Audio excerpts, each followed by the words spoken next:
Hello, everybody. Happy Sunday. Welcome to the Tanisha and Shakia show. We like to welcome you guys. We like to welcome our special guest, Miss Denise Ricks. Hi, everybody. Oh my gosh, it's been one great week. So, we're just gonna go ahead on and get started. Tanisha is she's behind the scenes today. So you'll be able to hear her. You just won't be able to see her. But I'm sure she want to speak though. Her mouth, she got a mouthful of food though. Hey everybody. Y'all gonna hear my mouth talk too much. Miss talk too much. Miss talk too much. Happy Sunday to everybody. Hoping everybody had a great Sunday and a great week. We're gonna recognize Kia has already welcomed my guest. Thank you for coming on to Tanisha and Shakia's show today and helping us out. And thank you for having me. You are so welcome, Denise. Denise is a good friend of ours, and she's up here today. We're going to make it happen. We're getting some information going on today. Some much needed information that we need, guys. Okay. But before we do that, I guess what we can do is do our disclaimer, because we had some music up here and we're asking everybody to like and share and tag somebody. We are on YouTube. If you have family members or friends or somebody that wants to get on this and they can't get on it because they don't have Facebook, but they can get on YouTube. It's on Tanisha and Shakir at YouTube, and you should be able to see us. We're streaming live on YouTube and on Facebook. Okay, so we're going to get our disclaimers on out the way. Then we can see what we know in the know. Somebody got some good news or something. We always say that we do not give out advice because we are not therapists, we are not doctors. And we always throw that yet in there because you never know when we're gonna go to school and get those extra degrees and everything. Yes. Where we can diagnose y'all, write some prescriptions and all of that. So, but we just giving our opinion when we come up here, and we just be having little discussions. That's all. So,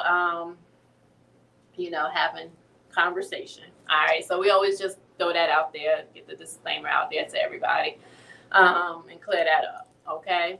We do want to give our shout outs to all of our birthdays and everything. Everybody's celebrating stuff all over the place, so congratulations, happy birthday, happy anniversary, all of that, okay? All the good things, we celebrating with you guys, so, We can talk about it. We also just one thing in the know that we're doing, we try it out, y'all. We have anonymous tips letters. yes, Okay. yay to us. Oh my God, I was so excited when I got that because I was like, oh my God, we got some followers that trust us a little bit. But we had an anonymous follower that had sent us like a little Shirley letter, okay? So she was kind of like wanted to get our opinion about the church hurt, so we had people that chimed in, kind of helped her out, gave a little advice about her situation and all. So we want to just shout out to her and thank her for like giving us a little try. So you guys who are listening in the background, that's going to come up whatever, if you want to send us little letters or whatever, you can send it to my inbox, Tanisha inbox, or the page inbox or whatever, and we'll put your comment up there and people chime in and help you out. You don't have to come on the show, you don't have to comment or anything. We'll just put it up there anonymously. Okay, and we'll help you out, child. Okay, you can do all that. Yes. Okay. But this is the time to tag somebody onto this live because Denise is what's up. You hear me? Okay. Thank you. Yes, tag. That is doing their thing out here in the world. We got a lot of connections. We got a lot of people that we know, and but we are just blessed that she took the time out today to come on to the Tanisha Shakir show to like give us tips on how she did it. Yes. So yes. We can't wait. Can't wait, Didi. So I don't know how we're gonna get it started or whatever, but you know what? The last couple of Sundays we've been up here probably a little long time. So we're gonna give Denise the floor. We're gonna ask her a couple of questions. I got my book that says "Make It Happen." Yes. And another thing I wanted to say before, I'm not going to be closing today, but I heard Steve Harvey say today, he says, people used to say, if you want something bad enough, you can get it, or it will happen for you. Then Steve said, no, it doesn't. But you know what? He said you need faith. But my thing is, if you want something bad enough, you would make it happen. Yes. You know what I'm saying? Yep. So we got to make it happen today. And Denise has been up on here, and she's making it happen. She's making moves. She is busting moves across here. You can see her on Instagram, YouTube. What else show on, Didi? TikTok, everything. TikTok. And she be doing her way back in school. That's all I remember Denise for. That she would be dancing. That girl could dance. You hear me? You remember that, Didi? Yes. It used to be you and Travis. They used to dance all the time. I forgot Travis' last name. Was it Murphy? Yep. Me, Travis Murphy, Kafani, Sentwali, and Katrina. Yes. Girl, they used to. Where's that pen? You know what? This is so unprofessional. I'm sorry, Dee. Oh, I got it. There's so much junk in my little pocketbook. I got my pen ready. You are very professional. Professional is how you do your work. That's professional. Professional got nothing to do with you being ready. That's your post. See, you see how she get me straight? No, she is very professional. So I got my pen and everything ready. And I'm going to tell y'all why I'm ready. Because I told Dee that I'm very interested in leaving the teaching field, okay? I'm leaving education, and I want to step on over here to real estate, okay? So that's why I got my pencil and my paper and everything ready, so I can take these gems she about to drop. Yes. So how are we going to start it out? I don't know how we're going to start. I guess she's going to introduce herself, and then we can. She's going to introduce herself, and then we just going to roll with it, Roll with it, Didi. All right, sounds good. My name is Denise. Let's start from the beginning. You was 5 years old, and what happened? No, I'm just joking. Yes. I'm sorry. Sometimes I'm tactless. I'm sorry. My name is Denise Ricks. I am the principal broker and owner of Royal Trust Realty, LLC. We're a new real estate firm. I say new because it's been less than a year. Out in Newport News, Virginia, located in the city center area. I've been in real estate for approximately 16 years now. So I've seen a lot over those years. Met a lot of people, worked with a lot of people, started out as a real estate agent, and now I am here as a broker. A lot of people ask me, why did I get into real estate? And just to give you a little educational history about me, I didn't originally start off in real estate. I went to Hampton University on a full track scholarship. I have my bachelor's degree from Hampton University in psychology. I then went on to Regent University, and I have my master's in human service counseling.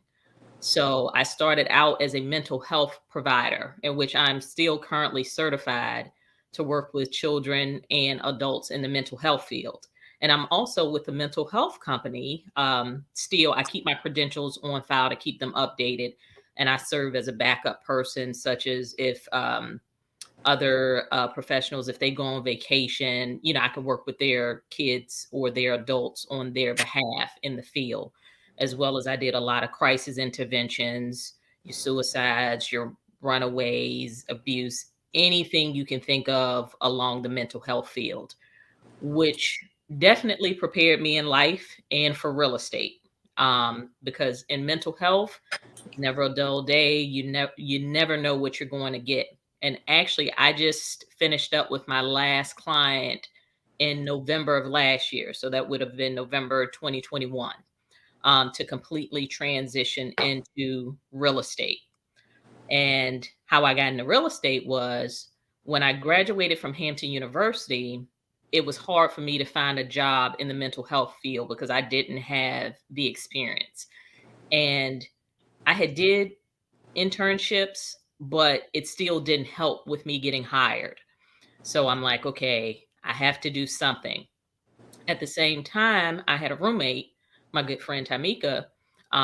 We were renting, and she made the decision to buy a house. So I'm like, you know what? I'll just come along. I'm not interested in buying a house. I'll come along. And I went with her throughout the process. And I'm like, wow, okay, this is what this looks like. And then the broker that was showing her houses took an interest in me. And she was like, Denise, I think you'll be a good fit for real estate. And I'm like, I don't know. I'm good where I'm at. So that was that. I ended up working for social services, and then I wanted to get into teaching. So I left. I hadn't left, but I had applied to be a teacher, and they contacted social services to verify my employment. And social services let me go because they felt like you're not serious, you're applying to be a teacher. So I thought about that broker, like, let me reach out to her. I'm jobless. I got to work somewhere. Let me try real estate. So she hired me immediately as like her personal assistant, and I did office work. So I'm like, wonderful. And within the process of doing office work, that was in 2006. I didn't have my license in 2006. I was just doing office work. And she would take me with her. I saw the whole process from a real estate agent perspective. And she was making millions in 2006. And it got to a point where she couldn't get to all her clients. So she's like, Denise, you take some of them. So I took some of her clients.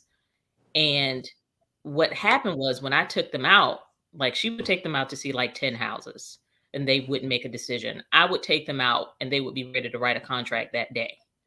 So she's like, Denise, what are you doing? Because my clients, like you take them out once and they're ready to write contracts, and I'm driving them all over the world and they still haven't made a decision.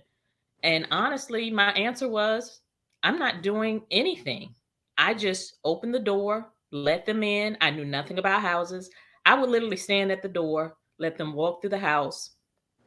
And then when they were done, I just asked, are you finished? Reach out to the broker if you want to write a contract. That's it. I didn't do anything. And they would reach out to her and write the contract. Within a month, I was responsible for her writing 12 contracts. So within 30-day time frame, she sold 12 houses. And she said, Denise, if you can do this for me, you can do it for yourself. I need you to get your real estate license. So I was like, okay, I'm going to try it out. We'll see what happens. So I enrolled in a real estate school because I had already had like that year experience of working with her. Some things came pretty easy because I already knew some of the process. So I went to Mosley School of Real Estate, is where I got my Virginia salesperson license. At that time, they were doing classrooms. So I got my license within a month of me taking the class. It was 4-week class. We went to class on, I think it was Mondays and Wednesdays at night from 6 to 9, which was real good because it was other people in the classes. They would ask questions, and it was a lot of stuff that I didn't know. So I learned a lot. Then you take a test within the School of Real Estate. So Mosley, you take the state exam, and then you take the national exam. You have to pass it with the school. Then once you pass it with the real estate school, you have to go to more of a standardized testing site to take another test, which is the same thing. You take the state and the national, but when you take the PSI, and they have a place over in Virginia Beach where you go and take the PSI exam, it's like no cell phones, no nothing. Just come in, bring yourself, ID, take the exam. And once you pass that, then you become a licensed agent. So I got my license, and I came in when real estate was taking that roller coaster ride up in 2006. I ended up getting my license in January of 2007. And we were rocking and rolling in real estate. I was still helping her with her stuff. I was doing my stuff. But in the process, it was different.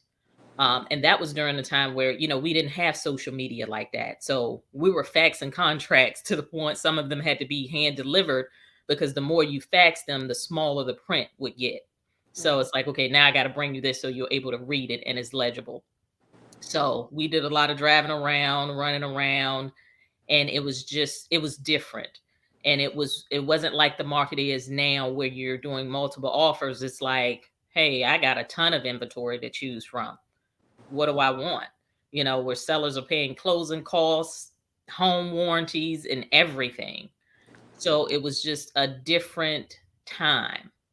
And also, the broker I work for, I can't necessarily say I was trained, because a lot of times she really just tossed me to the wolves and said, figure it out.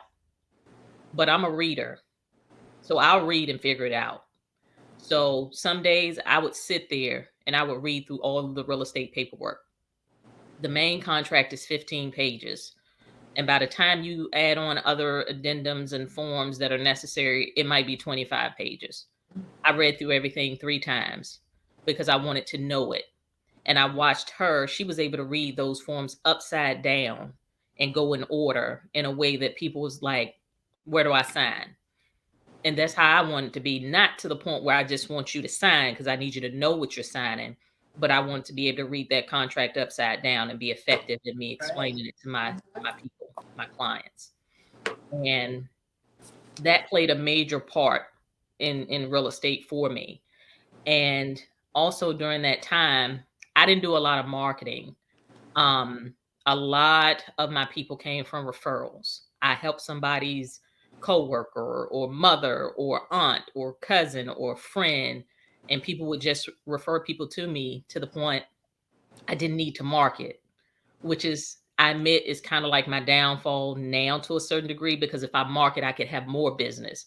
But I don't, because business, it has always come to me like that. Like people just drawn to me like, hey, I want to work with Denise. I heard about Denise. And I do my business in a way where I try to make a great impression on my buyers and sellers so they want to come back to me, whether they're referring someone or they're like, hey, I'm ready to buy another house, or I'm ready to sell, or whatever the case may be. And that has been like the foundation of me getting into real estate. Even in the midst of real estate, I've been with quite a few companies, just transitioning, trying to find that right fit, and just kind of doing what works best for me. And some companies I had to leave, not because I wanted to, but because they closed down. So I had to transition to a new company. Some companies I thought would be a good fit, they weren't a good fit. And some companies, I just wanted to do something different. I wanted something different. Like one company I transitioned to, I wanted to be a new construction site agent. And that's where you see these new construction houses, or they have land they get ready to build, and they have a real estate agent there that's on site. So when you come in, they take you through all the floor plans. They may be building 5 different, models of homes. So you can come in and pick which home you want, which lot you want, and I would be responsible for that entire process on the seller side. So I will represent the seller in every transaction. So I transitioned to one company because they had that. But when I got there, I think I was at the new construction site maybe 2 weeks, and they ended up losing the contract to Rosenwomble. So, and that was a different company. So it's like it ended just as quick as it, began. But I liked the company. I stayed with the company for years as an agent.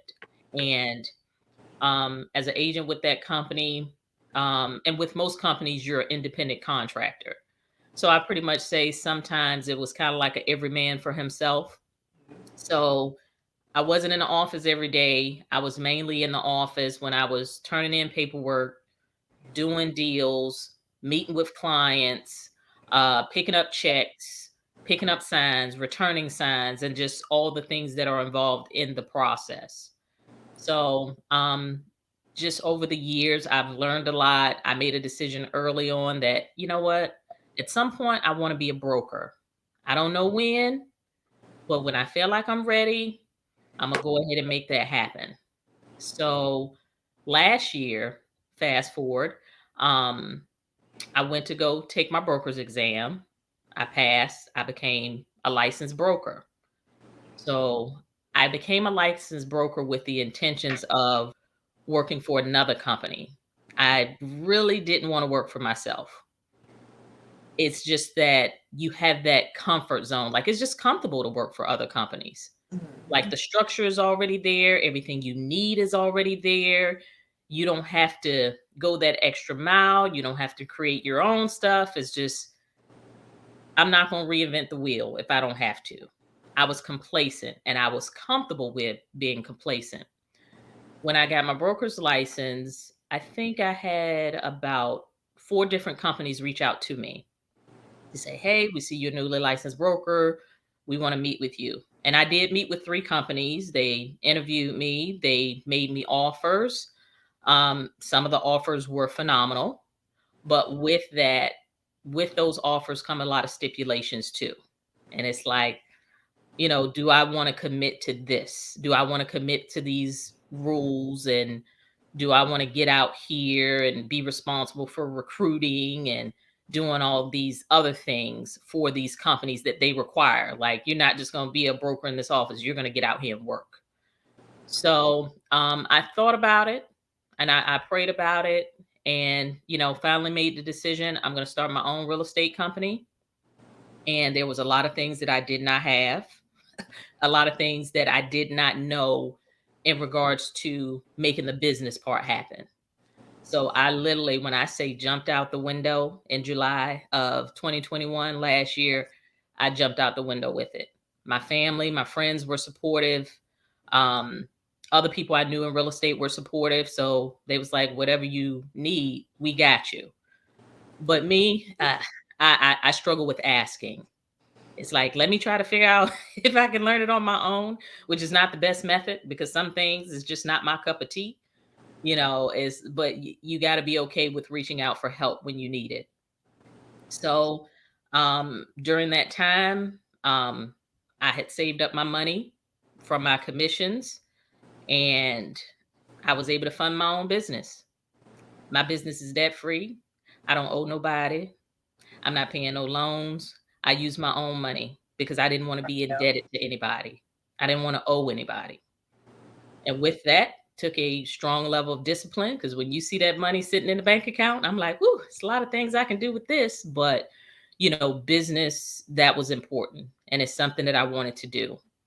And then in the process of me opening my doors, I had these 4 wonderful real estate agents that came on board that had been watching me, that trusted me as their broker, who said, let's work, let's get it. And they came through the door like what you need.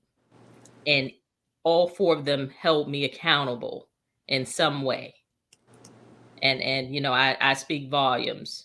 Jacqueline Lossessy, she came in, she had that expertise on the human resource side and the filing and the paperwork that I wasn't too familiar with.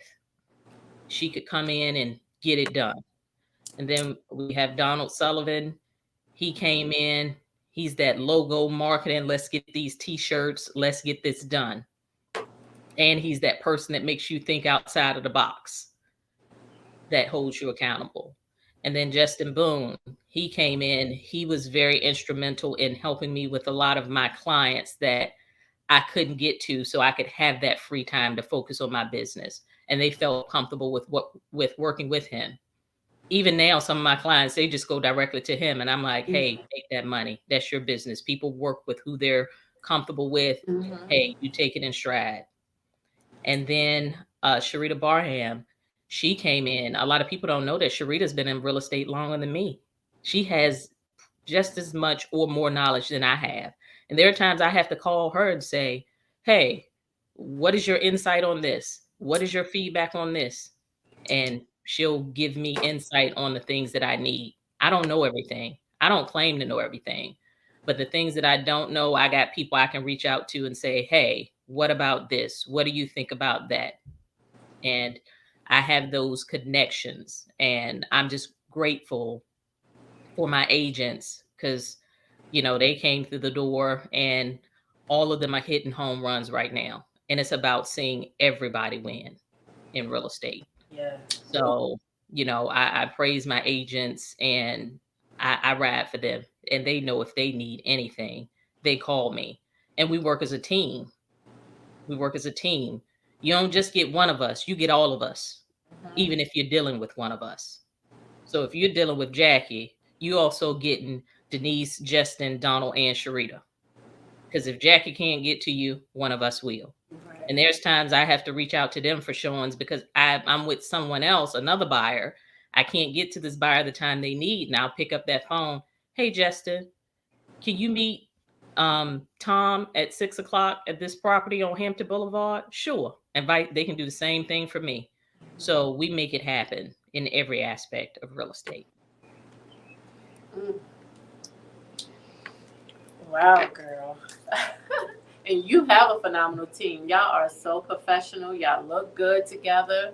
Thank Y'all you. are, woo. And I know, well, of course I know Sharita, but I know she used to be a property manager way back in the day. Mm-hmm. So a long time ago. So I know that she's been in that field for a very, very long time, doing her thing. Yep.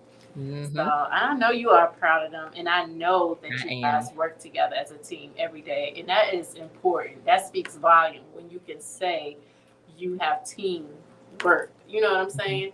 So, whew, gosh. And my company is the first company where I've had to trust 4 people. Mm-hmm. That was hard for me. And, I've even explained that to them, like, this is hard. I know y'all, but where I came from in real estate, I couldn't trust nobody. Mm-hmm. I'd come in that office, do what I had to do. I would be out. I didn't even team up with people until I met them. But I had to ask myself, are they worth risking it all for? Mm-hmm. Even if you make the decision and you lose, are they worth it if you have to start over? And the answer to that is absolutely yes, because that's how much I believe in them and their ability and how they work. They're more than worth it. I would risk it all for all 4 of them. Come on now, that's major. That is major. And that's the type, if you're going to have a team, that's the type of team you want to have. That's right. It makes a difference. It does. That's right. It does. Woo. So when you became a broker, I know you say you took the test, but did you have to do extra schooling, or you just went straight into? Mm-hmm. Yep, the same school that I got my salesperson license, which is Mosley School of Real Estate. I also went back to them for my broker's license. Mm-hmm. And I had to take school all over again. I did the same thing. I think I did it maybe within a 2-month time frame. Oh. I didn't do the in-class. I did online, where you had to do certain modules and you had to stay within the modules of each section for a certain amount of time before you can move on to the next. So I did those. And then once I took the modules, then I took the same thing. You had to take a state and a national through Mosley. Then I passed that. And then I went on to take my PSI exam. And I passed that and I became a broker. And with being a broker, some people still refer to me as a real estate agent, which is fine, because I don't think some people understand like what a broker is, what a broker does, and that my title has changed, which is fine with me because it ain't about titles. It's about getting the job done. Mm-hmm, mm-hmm. But as the broker, you can be a broker for, other companies, or you can be a broker for your own company. I just happen to be a broker for my own company, but I can be broker for other companies too. I can also be a broker for more than one company at one time as well, which I did receive an offer to do that. But as of now, I have declined because I need to focus on my company since we're fairly new, and I need to make sure that my agents are good, we're good, and we've met all our goals first before I take on something else. But as the broker, that's just a fancy way of saying I'm a real estate supervisor. Mm-hmm. I'm responsible for all the transactions, all the paperwork, all the files. Even though agents are independent contractors, I'm still responsible for what they do. If something goes on with one of my agents, or if something happens with the buyers and the sellers and they're not happy and it can't be resolved with my agents, then it comes to me. And then I'm responsible for resolving that issue with the buyer or seller if something comes to that. So I'm like the head person. I oversee the transactions. When the buyers and sellers sign like a brokerage agreement with my agents, even though the agents sign it, they're really signing it with my brokerage. So I own all of the transactions. I'm responsible for all the transactions. Even if an agent decides that they're leaving tomorrow and they have transactions, those transactions stay with me. Unless if they go to another company, I get to decide whether or not I can release those transactions to them or keep them. So the broker has a big responsibility because the broker is responsible for everybody. So that's pretty much a broker's responsibility, kind of like in a nutshell. Okay, so that was one of the questions. Now, for me, because this has deterred me from a lot of things. Well, not a lot of things, but 2 different careers. One being a nurse, and the other one being a real estate agent. Okay, I'm not good at math. Okay, I'm gonna just stick to the fractions, and then that's it. Anything past that, just miss me with it, right? Gotcha. So I've heard that there's a lot of math in being a nurse. So I said, forget that. And then I'm hearing that there's a lot of math involved with being in the real estate industry. So I'm like, okay. It's not as much math as you think. If you could do your general math and calculations, addition, subtraction, and percentages, and you got a calculator, you can make it happen. Okay. And what some people don't realize is we're real estate agents. I'm not responsible for a person's finances. The lender is responsible for their finances and a lot of breakdown and their income and their closing costs and everything that they're bringing to the table. I just review it. Now, you do have in the process, you have things such as closing costs, home inspections, and things that you have to pay for. So with your closing costs, on average, I calculate that as 3% of the purchase price. So if something's $100,000, then you're going to look at $3,000 in closing costs. And that's something either you just know or you could put it in your calculator and it's there. And when your buyers meet with their lender, they give them what is called a good faith estimate that gives them a calculation in advance of those closing costs. It's an estimate. It may be the same, maybe a little bit more, maybe less, but it gives you a general idea. And most of the time it's within the ballpark, unless you end up buying something higher. Like, okay, originally we was looking at something at 200,000. Now we're looking at something for 350,000. Of course, that's going to change because the price has increased significantly. So, and you pay your closing costs will be calculated based upon your purchase price of the home. So it's not as much math as you think. You just keep it general, and it's some calculations. Even though I know I can do it, sometimes I'll just send them to the lender. Like, go to your lender because your lender is going to give you an accurate calculation of what you need to pay or what you have, because sometimes they give stuff to the lender that they don't tell me about. They didn't tell me they had an extra $100,000 sitting in this account over here. I'm not counting that because I don't see it. That goes to the lender. Or they didn't tell me you're buying down your interest rate points. Oh, I didn't know that. Okay, so that changes your monthly payment. I thought it was this. So that's why I send them back to the source, because the moment I say something and it's wrong, the first thing they're going to say, well, Denise said, and Denise said. It's like, no, we're going to go to the expert in that area. I let the lenders handle the money. I handle the house. Just as well as the other professionals. The home inspector handles the home inspection. The termite moisture handles the termite moisture. So I just let people know, and that makes things so much easier when they get it from the source. But yeah, it's not a lot of math. Okay, so that's good because I stayed away from it. I say the biggest thing with real estate, if you're going to decide to come into this field, you have to be prepared for it mentally, financially, and with the work ethic that you have to put into it. And when I say mentally, we make this look good on Facebook.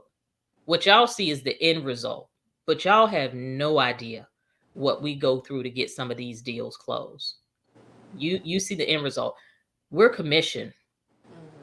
When you see, okay, this contract is ratified, you ain't paid yet. You are not paid until it closes in 30, 45 days, 60 days, could be 3 months, depending upon the contract. When it's closed and it's funded by the lender, then you get paid as an agent.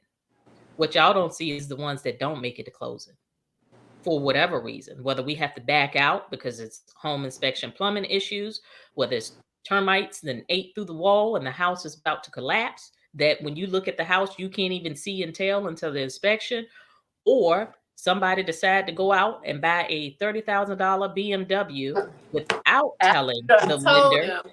Don't And purchase nothing. yes, or they went and purchased $15,000 in furniture. Now that has changed your debt to income ratio. So you no longer qualify. And they will deny your loan, and you'll have to get released from the contract, and those lenders will deny you and keep it moving. While the agent and the buyer is hurt. Like, what happened? So those are the things that you don't see. Or that person that wrote a contract and just woke up and decide, I don't want this house no more. Why? Buyer's remorse. But buyer's remorse is not a legal excuse to get out of the contract. Because once you sign your name on that dotted line, you are bound to that contract. Right. Woo. Okay, so we got a question. Is wholesaling or buying from a wholesaler a good way to get your feet wet in the real estate game? I'm going to say anything involving real estate is a good way, but wholesaling, that's a whole different process. With wholesaling, you got to know what you're doing, because what you're doing with wholesaling, you're going out, you're looking for example, you're looking for distressed properties. So I might drive through my neighborhood and see that property with the grass all tall and, bushes growing on the side of the house. You get that address, then you have to research who owns that house. And then you got to figure out how to contact them. And the wholesale contract is totally different from a real estate contract from a firm. A wholesale contract can be 1 page. My real estate contract is 38 pages.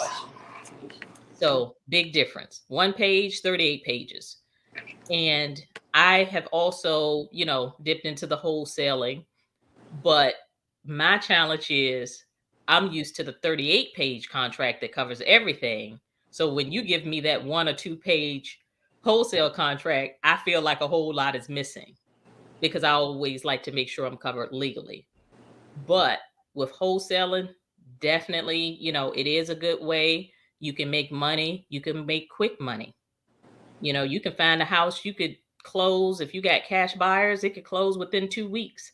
And you can make 10, 15 grand, 20 grand in 2 weeks. Yep. So wholesale is definitely, that's a good way to go. Just make sure you read everything and get that experience. How you get into wholesaling houses? Wholesale houses? Wholesale.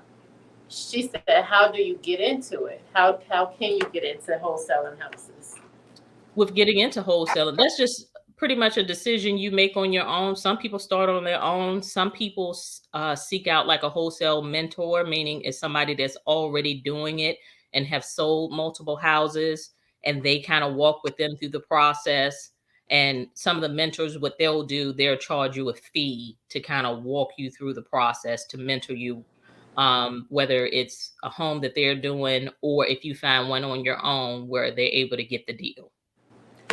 It's this new thing now. Well, I don't know exactly how new it is, where if you're a loan, okay, I might be saying it wrong because it's just by hearsay.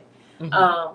If your loan is down to a certain amount, you can sign it over to someone and they can take it over.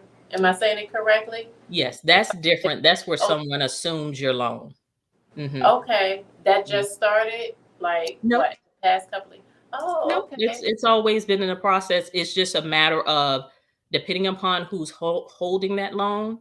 Some companies will allow it, some companies won't, and then it depends on the type of loan, because you have your FHA loans, your conventional, and then you have your VA, which is military. So it just depends on what that company allows, and the person that's assuming that loan, you also have to be in a position to assume that loan as well. Oh, okay. So they're looking at your income, what you make, what you do as well. Oh, okay, okay. Yep. Yeah, because I just recently heard about it, and I was like, oh, okay. Sign this thing right on over to somebody else and get up from under it. And also, while I'm thinking about it, and you can let me know if somebody has questions, I also wanted to kind of go through the pros and cons of real estate as well. Okay. Some of the pros, which is why I got into it. You make your own schedule. It's flexible. Technically, I mean, you have a broker, but it's nobody you have to answer to daily. If you want to spend time with family, you can spend time with family. You set your own schedule so you can work your clients around your schedule so you have that free time that you need. You can make unlimited income. What you invest is what you get out. If you invest your time in it, invest in marketing, invest in just finding business, that's what you're going to get in return. But if you don't invest, you're going to see the fruits of your labor either way. So, and you have that freedom. But on the other hand, I tell people it's commission based. So if you're not out here selling, you might sell one deal in January. You might not sell another one for, until April, May, or June. You got to have enough income to sustain you, So, and some people have other jobs too. They have, full-time jobs or part-time jobs, and they still do real estate because real estate comes with an expense. You have quarterly fees, you have real estate fees, you have multiple listing service fees that we pay, and and certain companies have their own fees. Some companies charge you desk fees, they charge you for print and paper. There's charges for everything, but every company is different. So you need to take those things into consideration because you don't want to find yourself, I'm in real estate, but I'm already in the negative before I even get started, or I can't maintain. Going to pay fees. Yeah, because it makes a difference. There's slow periods of real estate.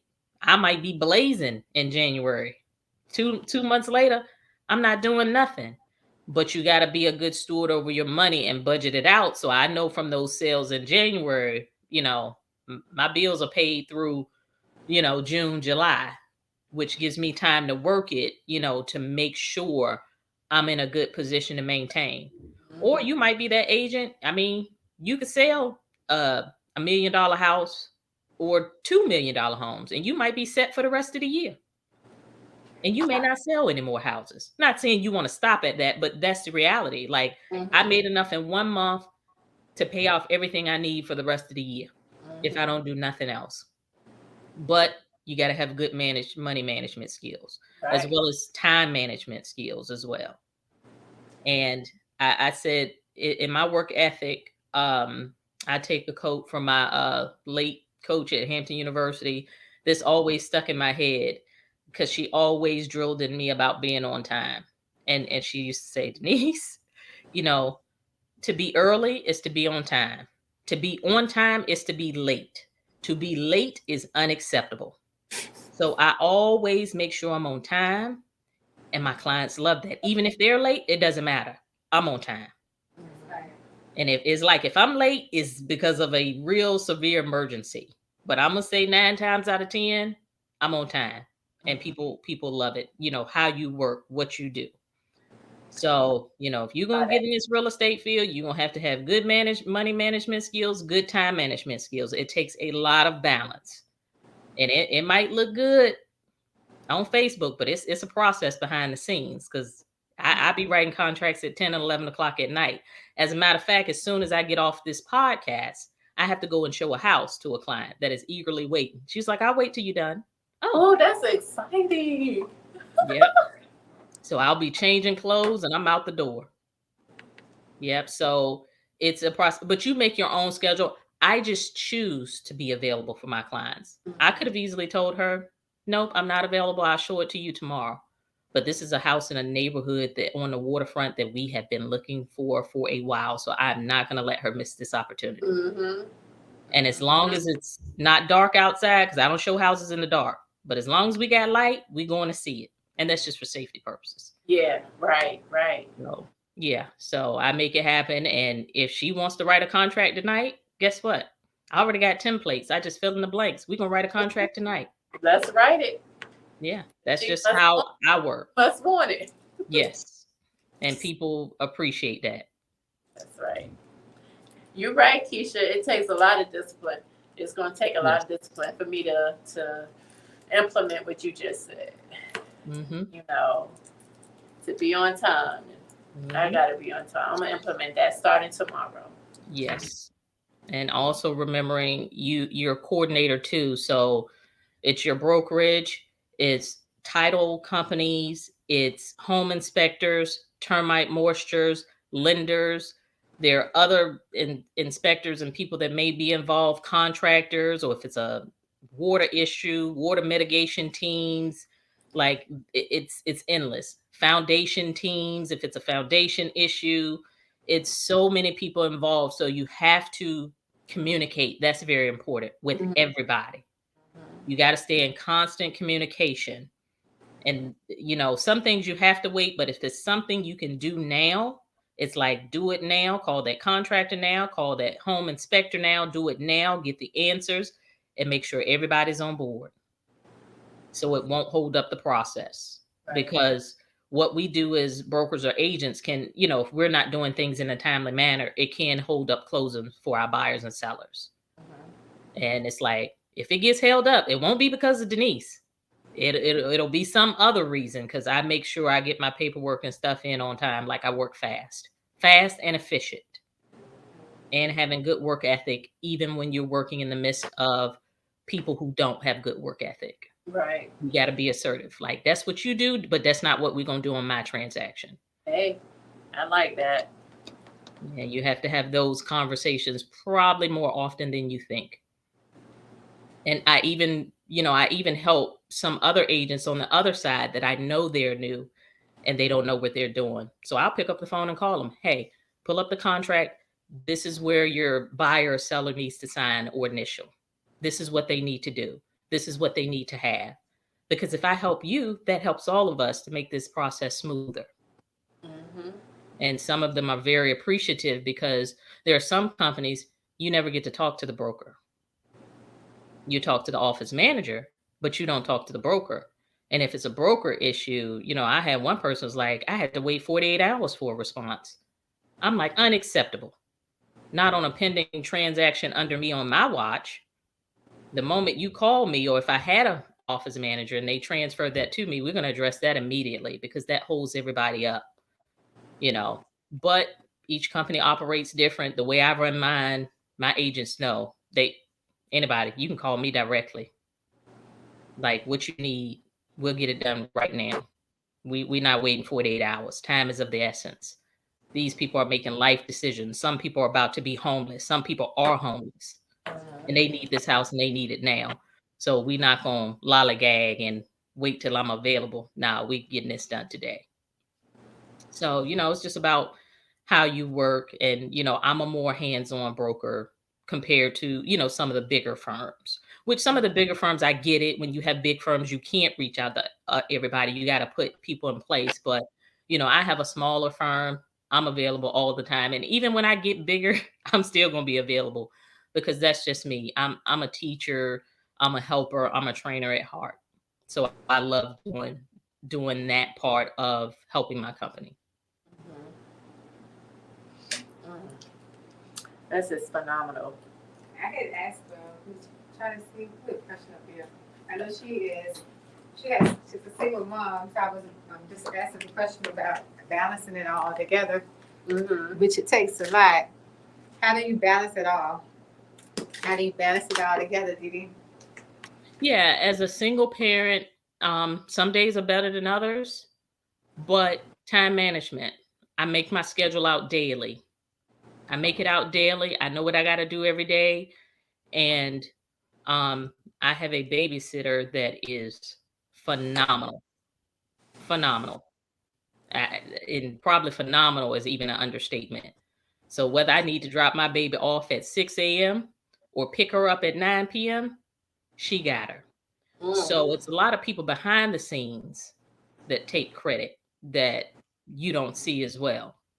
So that's an instrumental part in helping me to be available to do that.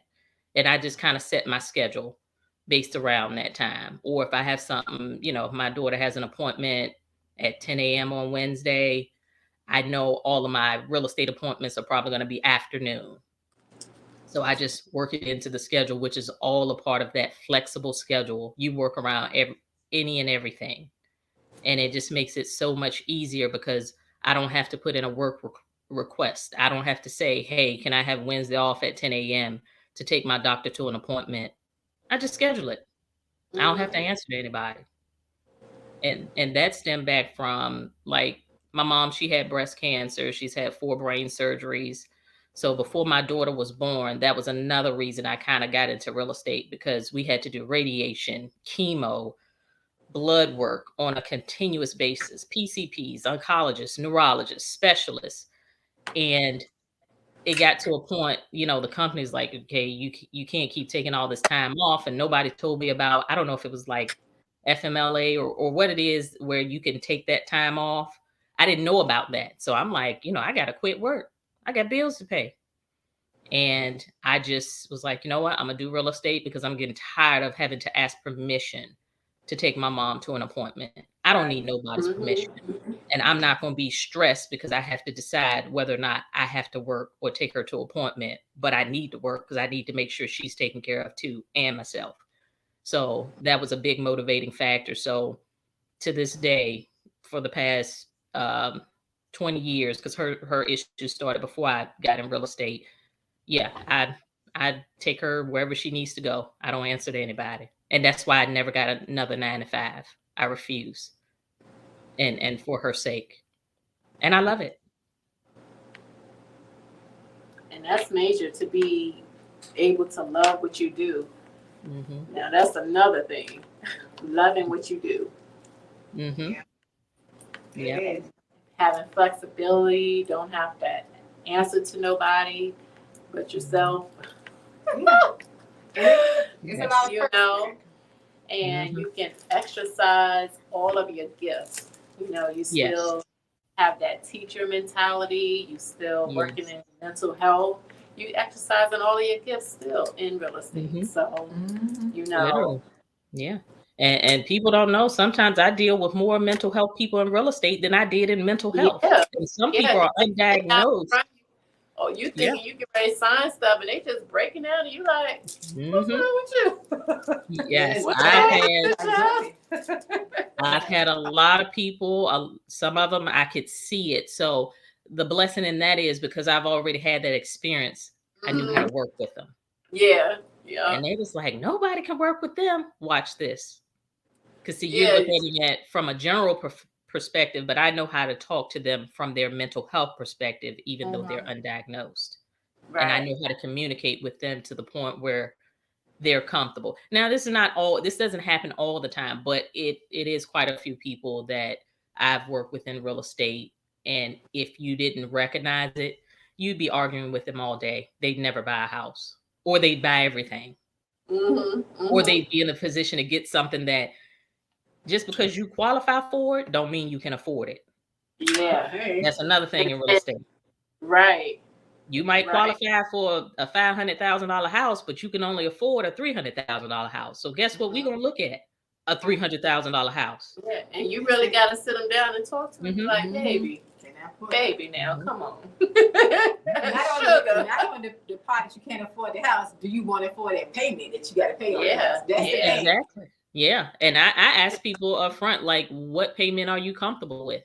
And they'll tell me. And I'm like, okay, well, you can't get this with that payment. Because it's going to be higher, or we're going to have to bring that price down, which is why it's important for you to go ahead and get pre-approved. We're not looking at houses unless you're pre-approved. That's right. Because we need to know where you are, what you qualify for based upon your income, your credit score, and your last 2 years' taxes. That's it. We need to know where you are. Because some people think they qualify for more. They'll get to talking to people, and then they're like, oh, I didn't qualify for as much as I thought. And I'm like, okay, yeah, I would have been out here showing you $250,000 houses, but you only qualified for $150,000. So we wasted time and gas and got your hopes up, and now your feelings hurt because you qualify for significantly less. Where if we would have started where we were, it would have been different because you would have had a different level of expectation. Yeah. Yeah. So, it makes a difference. And, my agents, I'm like, if they're not pre-qualified, we can't show you houses. You have to get pre-qualified. And it shows that you're serious about buying. Yeah. And the only people sometimes, like with my investors, a lot of them, I know they have cash. And even if you got cash, you still got to show proof of funds. So that's a bank statement or wherever your money is. Some of my investors, they're repeat, they've bought 5, 6, 7, 8, 9, 10 houses with me over the years. So with them, it's like, okay, I know where your funds are. I know where you're at. But, just most people coming in, it's like, you got to get pre-approved. That's very important. And even if you don't get pre-approved, we got the people in place, lenders, credit repair people that will help you make it happen. Well, you just got to put in the work. Is it just as hard, like say you want to get into flipping houses, but you already have what? Go ahead. But you already have like your loan already, you know what I'm saying, or your other house. So you have to pay that off first, like. No, not necessarily. It just depends on how much money or if you qualify for second investment properties. Because you have investment loans, or you got some people that just flat out pay cash. They have the extra cash. Some people will buy their first house at a reduced price, like maybe like a foreclosure for $150,000, and it may, after you go in and put in the work, it may be worth $250,000. So some of them will pull the equity out of that once they close. Or if it's something they can flip, they'll go and do the work, flip it, put it back on the market, sell it, and then, take the extra cash and do it all over again. Okay. So, yeah, it just depends on, what route you want to go with it. And then, I got some people, they'll qualify, even though they have a house with a loan, they'll still qualify for a loan on another house. And they can do that one, through a loan as well. So it just all depends on where you are. And then, when you have more than one loan, that second loan, they're going to make sure you're able to swing 2 loans. Because if you're not flipping, or if you're not renting that house out, or if you plan to rent it out, and if it's vacant, they need to know that you could pay 2 mortgages. And you need to know that you could pay 2 mortgages and insurances and taxes as well. Okay. I'll pass. Okay. So we got a question. How do you determine what your, let me go make sure I didn't miss the first part. How do you determine what your credit score needs to be pre-qualified or pre-approved? Yes, the average credit score right now is like 640, but there are some that will do like 600. They'll do below 640, 600. And with that, it's just a matter of, you can get with a lender and they can pull your credit, or there's a lender that I work with. They do what is called a soft pull on your credit, meaning it's not a hard hit on your credit, just to see where your credit score is, to see if you where you need to be credit wise, if you haven't checked your credit. She have any lenders that people probably can refer if people are looking for lenders. You have any lenders, Didi, that you can shout out that people may be looking to purchase homes that they probably can contact? Just name of lenders that are good lenders. Yes, and I have different companies that I work with, because I always like to have different companies on hand. I work with Atlantic Bay Mortgage. Atlantic Bay Mortgage, I like them because they do their underwriting up front, meaning, hey, we're going to get all the documents we need up front so that you're already kind of like pre-approved before you start looking. I love it. So by the time you get to the end, it is kind of like a smoother process. So I work with Larry Zotzman with Atlantic Bay Mortgage. I also work with OVM Financial. And with OVM Financial, I have 2 people that I work with. One guy, his name is Bill. I work with Bill. And I also work with Lindsay Moore. Lindsay, she is so awesome. I work with Lindsay. I sold her house I sold her family a house years ago. So she's back in the mortgage field. And I like OVM. Everybody's process is different, but I like OVM because she's that lender that reaches out to me weekly. What you need, what you got, here's an update on your clients, so you get that level of service. So, and what I'll do too, if I put the information in the private chat, are people able to see it? Like contact? Okay. So I'll put the contact information in the private chat for the lenders, like their name and contact number. So if anybody wants to reach out to them, they can. Oh, okay, so she don't want me to put it there. Yeah, she said you can put it up there. Oh, I can. Oh, you can put it up there. Okay. All right. And then, but one thing I know is when we were going through the process, I don't know if they still do it like that. But what was good about it was that people be having the perception that you have to pay off like everything, like, oh, pay this whole credit card off, pay this. And it was good to know that they give you like, no, you take this $200 balance and pay it down to like $115, or take this amount and pay it down to this amount. And that was like what was really, really helpful. So yes, and that's why it's important.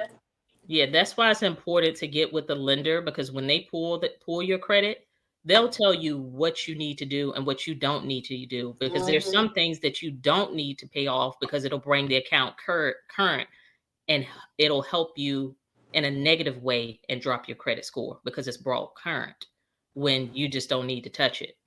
And then there's some things you may not need to pay off the full amount. You need to pay it down to a certain amount in order for your score to go up. So you'll either maintain where you are or it improves your credit score. So it's best to get with a lender, or a credit repair person where you talk with them so they let you know and they kind of guide you as to what they need you to do. Because with a lot of lenders, every lender's process is different. So you want to know their process, and what they're going to do is tell you what you need to do in order to qualify or to stay qualified and to improve your score, in the process. So don't assume. Yeah. Get with the experts and ask. Yeah. You should say something about what's the take on the husband and wife buying a house each. Both of them buy a house. Then they keep one and then rent the other one out. Yeah. What do you think about that? She said a husband and wife buying a house, like they're living in one. 2 separate houses. They keep one house to live in, they rent the other house out. Right. Yeah. Husband and wives do that. Yep. Or they'll buy a house for their children, or sometimes they just buy them, separately. Yes, people do that all the time. Wow. That's different. Mm-hmm. That's a good idea. Yeah. Yeah, because that second house would be, if they already have the first house together, then that second house will be looked at as an investment property. Mm-hmm. And then you have some situations, unfortunately, where the husband and wife, they may separate or get divorced. So it's like, okay, the wife keeps this one and the husband buys another house. Yeah. And that's just how it goes. Oh, okay. Dexter said that. Yeah, that is some great information. Keisha said my mind is all over the place. Mine is too. Mine is too. That's a lot of information, some good information too. Oh, so you can see her on those comments. I think, look, because at first I had the comments, but they wasn't up here. I had to find the comments, girl. I'm trying to look at them and see Facebook so slow, so that's why I can't see. Yeah. But yes, that's a lot of information because, like I told you, I'm interested in going to, and then the 5-hour class. Is that still good too? They still doing that 5-hour class, or it's not 5 hours? 5-day class. 5 days. Yeah. Yes, you can pick whichever works best for you. You could do the in-person class. Some of them have, some real estate schools have Monday through Friday class. Some of them have weekend only classes, and some of them have, classes that are self-paced. So do what's best for you. If you're that person that you need that face-to-face class, please do the Okay. face-to-face class because it's just different. Because when you do the online class, even when I did my broker's online class, I'm gonna be honest, it was literally like me teaching myself. But a lot of the information I already knew, so that works for me. So you got to find that best fit. But I feel like if you're new in real estate, if you don't do well with the online, definitely take the in-person class because it is a lot of information. It's a lot of information. Wow, gosh. This was awesome. It was. I really appreciate all the information you gave out today. I really do. It helped me out a lot. Well, Didi, I have 2 questions for you. Sure.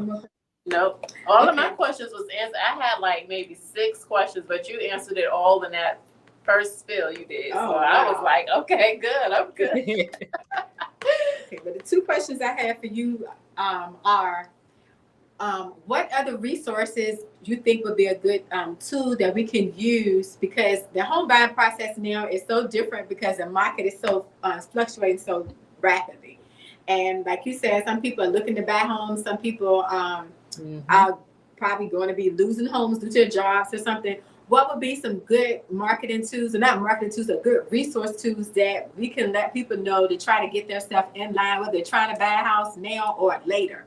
Whether they're trying to get their credit together, or, what are some good resources that we probably can, let them know what they need to do? Yeah. And I say, like with my company and me and my agents, we do home buyer consultations, meaning we can meet with you. We can sit down and go over everything from A to Z and Z back to A and everything in between in the process. Whether you're a first time home buyer, whether you've bought 5 houses or 15, or you're getting into flipping or wholesaling, whatever you're trying to branch out to. And we have connections with a lot of other professionals and contractors and things that we can link you to, as well as lenders and credit people, even down to like, I assist people with budgeting. If budgeting is your thing, hey, let's work and let's make it happen. Also, an agent with my company, Jacqueline Lossasy, she's having a home buyer seminar. It's called Credit and Budgeting Meets Real Estate Agent and Home Ownership. Shantia Scott, she's the credit score expert, and Jacqueline Lossasy is the real estate agent. And they're doing a class next Saturday. And it's next Saturday. It's going to be in Suffolk from 12 to 3. And also Bill Loudon from OVM, one of my preferred lenders, he's going to be there. So it's going to be a whole segment from everything, from where to start, if you're in a position where you need to work on your credit, to the home buying process, where they see you through everything. So I definitely, encourage, if anybody wants to register, you can let me know, or Jacqueline Lossasy, you can go on her page and register. And it's going to be held in Suffolk, 425 West Washington Street, Suite 4 in Suffolk. But you do have to register because they have a certain number of slots, and I think they're almost full. Yeah. Registration next Saturday. Yep. So that's next Saturday, May 21st, from 12 to 3 p.m. And then I guess, Denise, you can just put it in the chat whenever you get a chance, and the people can go back over it and look at it and see, if you don't have it that minute. Yeah. And I guess my other question is, what advice would you give women that's looking to go into changing a career, whether it's in real estate or anything? Because as women, we're doing the women empowerment. We're trying to motivate young women, older women, middle-aged women to, if you find that this job, whatever you're doing, your 9-to-5 job or your 10-to-10 job or whatever job that you're doing is not meeting your needs and satisfying your mission, and especially your journey. What encouragement would you give these young women today? or what advice would you give them? You know, trying to juggle all this stuff in together. You know, we all have different things, but you know, my advice may be something different than somebody else's advice. Kids' advice may be somebody different. So, what good advice would you give somebody, or you know, a stepping stone, or just to help them, encourage them to go ahead and do what they want to do? My biggest thing for getting started, I'm gonna be honest, it might sound so simple. You got to take that first step to just do it. Because in your mind, you're gonna go through probably 50 different thoughts as to why you shouldn't or as to why you should. But to think about it and to not do it, then that leaves you nowhere. So you gotta make the initiative to put it into action. And to be honest, you might succeed, you might fail, but at least I tried. That's right. This ain't my first attempt at business. Back in the mental health field, I was going to do a mental health company, but didn't work out. I had a tutoring company. I did that for a little while. That wasn't it. So real estate is my third chance. So I had to go through a couple of things to figure it out because I didn't know initially. But it's some people that already know initially, like, this is what I want to do. This is what I'm ready to do. You just got to take that first step to get it done. Whether you're getting connected with people who are already in the field, asking them questions, or go ahead and set up that LLC, or go ahead and take the real estate class to see if it's something that works for you. Some things you may have to try it out, but you just got to do it. And that was the one thing I learned, because I used to see other people in business and I'm just like, how are they running a business and I'm not here? Why am I not running a business? And it doesn't matter whether they were being unethical or not. What the difference was, and not that I encourage anybody to be unethical, but the difference was they took the steps that I didn't take and they got there, whether right, wrong, or indifferent. So you got to take that step and you just got to do it. Just do it. That's it. Okay. I think Keisha's your last question. How many more questions you got? You're going to be on the show next. You'll be our commentator. Go ahead, old girl. You're helping us out here. You said you got a kid. She said, I was told the market will crash and to be ready. Don't know if that's true or not. So do you think the market is about to crash? Now, I don't know exactly when it's going to crash, no. but I'm going to tell you, it's going to crash at some point. Even in 2006, when the market was like this, 2007, when people were buying houses out of the wazoo, and we had the same thing going through multiple offers. It wasn't as extreme as it is now, but it crashed. And that's what's going to happen. It's at its peak.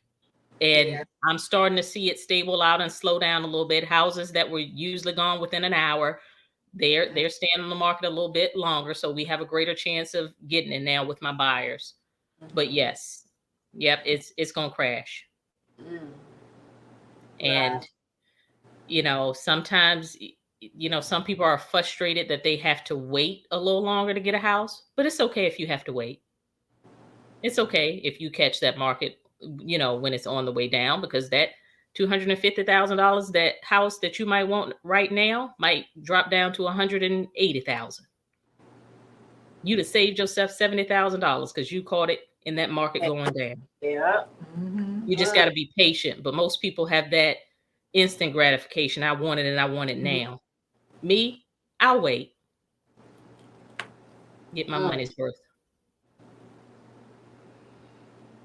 Yes. Like you said, gotta be patient.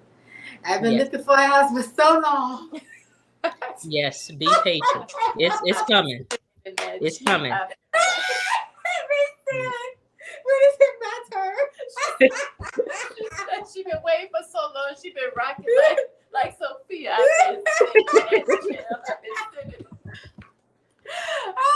I'm not messing with her.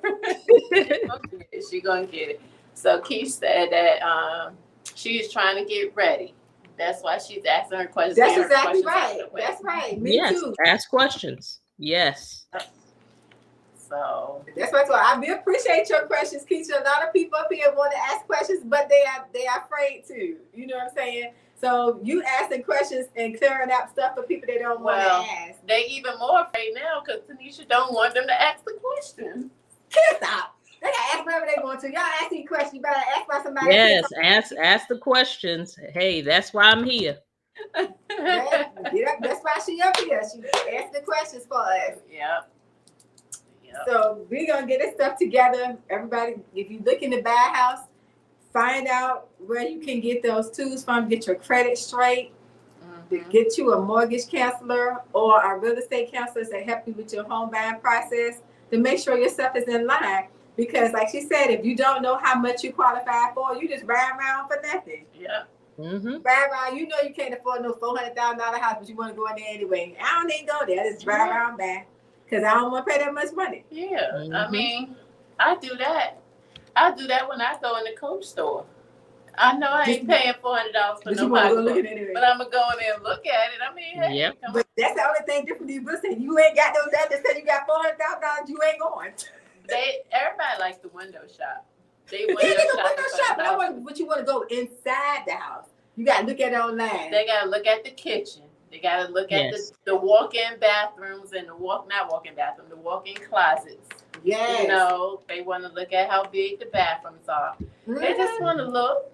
That's right. You know, you do. You want to check it out. But at the same time, they wasting the agent's time. You're right. You're right. Look, hey, I encourage people. Hey, go to open houses.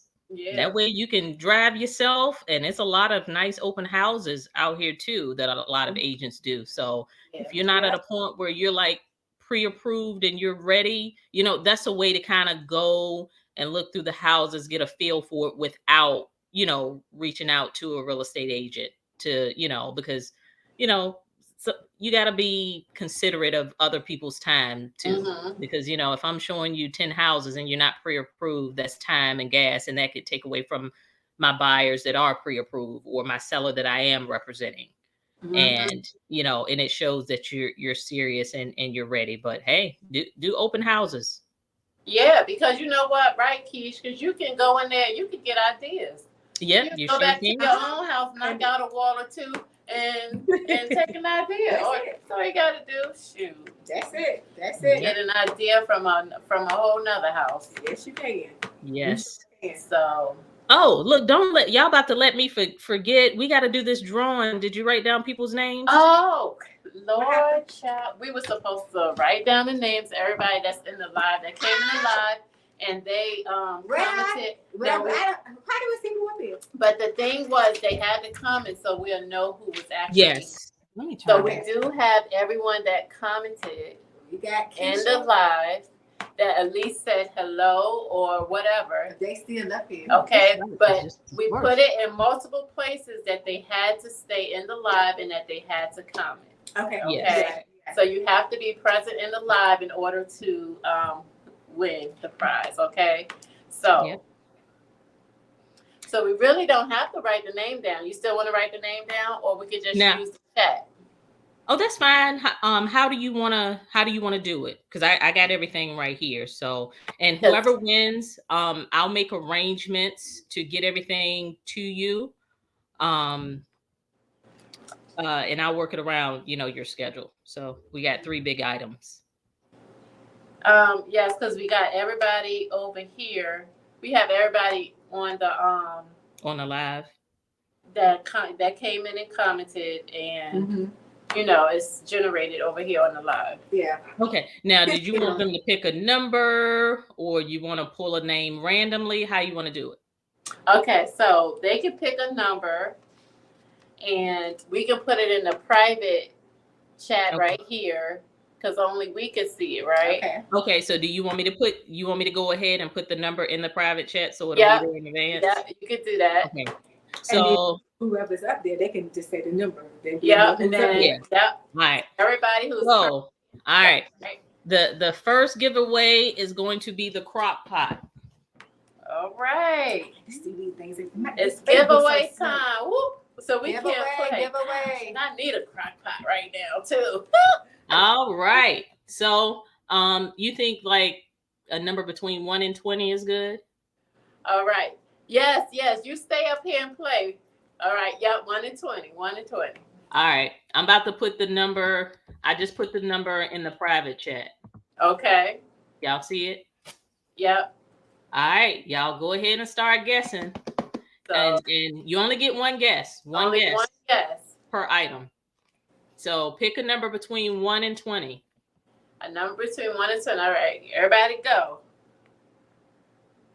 Everybody that's on the live that's interested in playing, a number between 1 and 20. I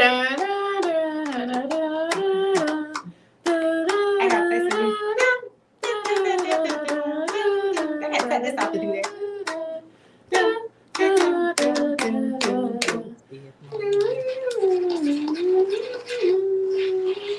Is it about putting the numbers in there yet?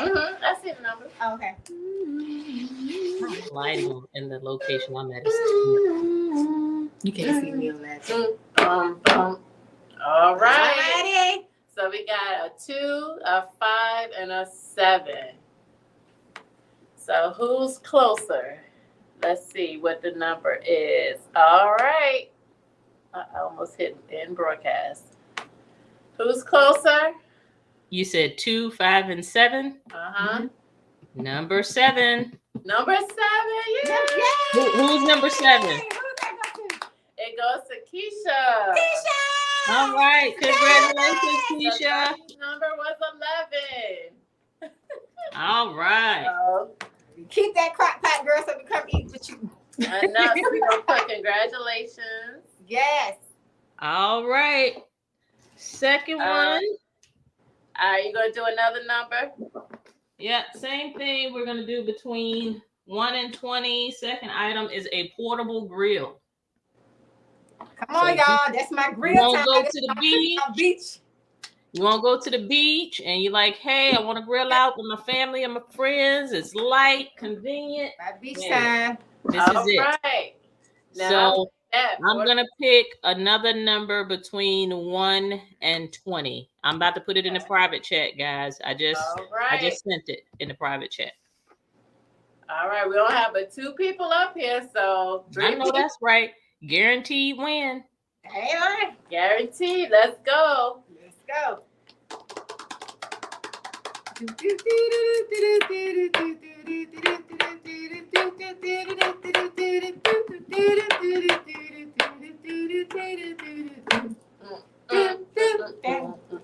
All right. Can you see the face? They good? Say YouTube. Sorry. All right. Y'all ready? Let's see. We got an extra person. Are y'all up here? Y'all going to play this round? A number You got to guess a number between 1 and 20 for the grill. For the portable grill. Yes. And if we having the YouTubers up here, we're so sorry. We used to could see what y'all type, but we can't see it anymore. I am so sorry about that. All right, let's see. We got a 5, 17, and 10. Let's see what the number is. That's 17 and 10. We got a 2. It's 2. It's 2. The number is 2. So who guessed number 5? Stacy Hicks. Yeah. All right, Stacy. All right. Stacey. And last but not least, the big boy of them all. I don't even know if I could pick this thing up.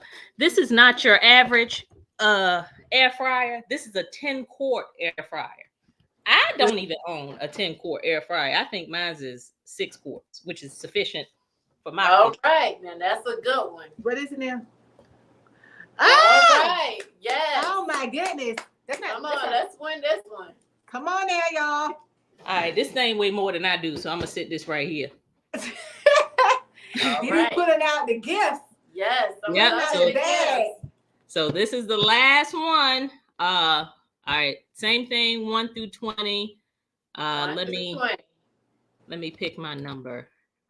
These are house gifts, y'all. This is what all right, I just put the number in the chat. So 1 through 20. Who gonna get the crock pot? I hope you're local, because I'm gonna be able to ship this. Yeah, they all live this way. Okay, good. Long as you like Franklin, Cortland, Hampton, Newport News, 7 cities, we'll work it out. Yep. Okay, All that's right. good. We can do a drop off and pick them up from where. Y'all wait for the numbers. Come on, numbers. 10, 9, 8, 7, 6, 5, 4, 3, 2, 1. Let's see. Let's see who's the winner. We got a number 20 and a number 1. Number 15. And who is that? Mr. Barnes. Congratulations, Mr. Barnes. Mr. Barnes, you got you a Vortex air fryer. Yes, Lord. You can even rotisserie chicken in this. You put pizza in there, can't you? Yup. Yep. Put You can pizza, put hot wings. pizza, Yes. everything. You can roast, you can cook. This is the big boy of air fryers. Yeah. Yes, I love it. Yep. Congratulations. Yes. Congratulations. Congratulations to all the winners. Woo! Winning live. Woo! Yes. And we gotta do some more of these little winning lives too. You know, Yes. it may not be Yes. all these extravagant things we need to do, but thank you. We gonna get some up here. Yes. And I'll it's a wonderful thing though. And when you guys get a chance, just get with me on the people, whether you inbox me or text me, so I can make sure I get them. Okay. Okay. Got you. Yep. So, He said he ready to cook with his wife. oh my goodness. No, he didn't say that. He said ready for me to cook. Oh, ready for my wife to cook. Oh, I read that almost. So, oh my God, this live was it, girl. It was good. This was really I good. thoroughly enjoyed. I really did too. did. I did too, and I appreciate you guys having me. I do. Yes. You're gonna have to come back again. Yes. And yeah, I definitely will. I'll come back. And also, if y'all get to the point like, where y'all do this and you give out gifts, I'll contribute whether buying something or gift cards or, whatever. I like giving stuff away for free. I'm a giver. Yes. Keisha said, if possible, since I'm not local, can I donate mine to my daughter? Absolutely. Yep. That's great. So, you know what? What we're trying to do, we're going to try to do some more people that's in business and small business. Like Kia has her paparazzi. No, this is actually from the wonderful Cato's, but yeah, this is from Cato's, but yeah. We're gonna get some because Stacy does. We do give shout outs to you said we're not gonna call them small businesses. No, entrepreneurs. We do give shout outs to the businesses, local businesses around here. We call them entrepreneur businesses now. Yes, because she does do paparazzi, she does Avon. Mm-hmm. I do Mary Kay and That's occasionally what does Keisha paparazzi. Keisha does. Keisha, what do you do anything? Interior. I thought it was home interior. Hey, you guys, I hate the jet, but my buyer's waiting on me. I gotta go look at this property. That's right. You know what? So how do we do that? I don't know. She does that. But thank you. Thank you guys so much. Good night. All right, and I'll be talking with you. All right. Ma'am. Be safe. All right, y'all have a good night. Bye-bye. Yes, bye-bye. Hit it take all right. Yeah, so Stacy, she does. Keisha, what was that you do?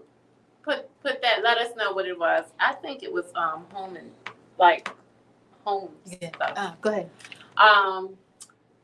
But so we want to give a shout out to all of those who do their businesses and all of that. We always do that to you guys. We want to try to do some little pop-up things with them so we can bring them on the show sometime. If they got some pizzas they want to sell or some things like that. Yeah, we're going to put something together for we'll put something together for you guys' businesses. So we're going to be putting that in the works so everybody can get together and network, like a little networking shop thing going on. Yeah. You know how that goes. But it's the end of this live. We've been up here now for 1 hour and 30 minutes. And thanks to the Kings, because they didn't taught us how to talk a long time. Yeah, the time went by because we usually be off of this joker in like About 45 minutes to 1 hour, okay? Yes. But anyway, congratulations to everybody who won tonight. And all those things. I want you guys to have a really good week, okay? For me, I want to give a shout out to all my 7th graders. They did their thing on this test this past week. Yes! Okay?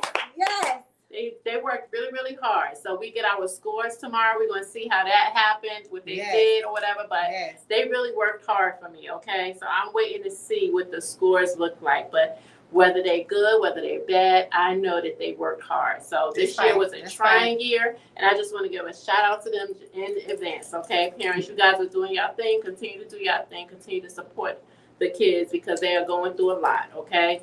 And I know it, but we got to work together. It's a partnership, okay?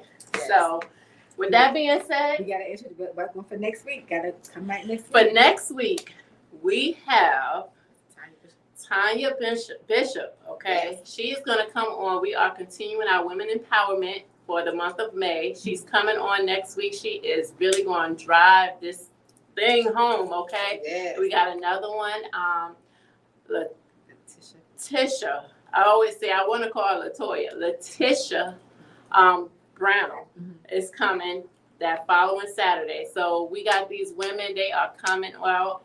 They strong, they empowered, and they going to drive it home for us, okay? So tune in next Sunday at 6:00, and we're gonna do this thing, okay? Y'all see how I told y'all last Sunday that I'm thinking something is going on with me. Right. It's like I just really can't think. Like, but anyway, she over here in the cut chilling and everything. Y'all need to see her. The tablet fell on me. My nerves. I mean, she said the tablet fell on her. It did. It bust me. The tablet ain't no bigger than that. You know, that's okay. Their hand was in a case and it hit me right in my mouth. So how did the tablet beat you up? Because I was laying down trying to get myself together, and it fell right on my face. And I got a big bust right in. Good night, guys. We give people their encouraging words. You already did. We're going to encourage y'all for the week. Stay blessed. Yes. That's it. It's all about the energy. Y'all see this shirt? It's all about your energy. Let me see that. I like that. I like that. Energy. It's all about your energy. Positive energy, okay? That's all. Peace out.